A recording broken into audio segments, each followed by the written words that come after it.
तो अभी तक ऑलमोस्ट 20-30 बार मैं रामायण का टीजर ट्रेलर देख चुका हूँ. The more I watched the more it grows on me. Ramayan का teaser including all the underwhelming CGI and VFX did not disappoint me.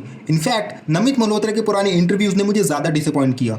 Because अगर हम रामायण के टीजर के जेन्युइन क्रिटिक्स को एनालाइज करें तो आपको पता चलेगा कि ऑडियंस को CGI एंड VFX अंडरवेलमिंग इसलिए लगे क्योंकि मूवी के प्रोड्यूसर पॉडकास्ट पर जाकर एंड इंटरव्यूज में पॉइंट ब्लैंक कहते हैं कि this is going to be the next Dune और अवतार लाइक. ऐसा बेंचमार्क उन्होंने सेट किया, ऑडियंस ने नहीं. तो जैसे ही टीजर ड्रॉप हुआ और कुछ VFX के शॉट अनपॉलिश एंड थोड़े रफ देखने को मिले, the disappointment from the audience was completely valid. आप ड्यून जैसा प्रॉमिस करके उससे लेस देन ये सब पार विजुअल्स नहीं दे सकते. Now from the other side एक चीज है जो ऑडियंस को भी ध्यान रखनी चाहिए, that it is a teaser, not the complete trailer, not the film, just a teaser.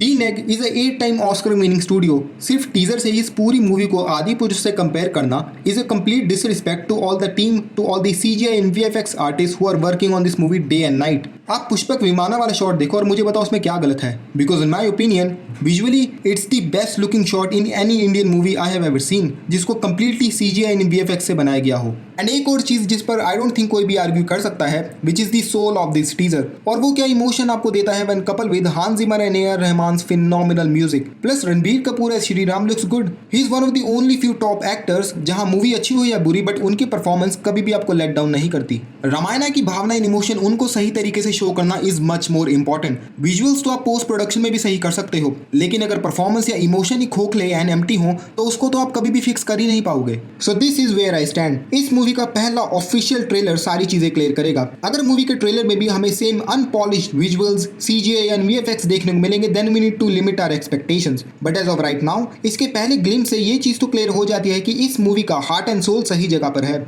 जो कि रामायण जैसी मूवी के लिए बहुत बहुत ज्यादा जरूरी है.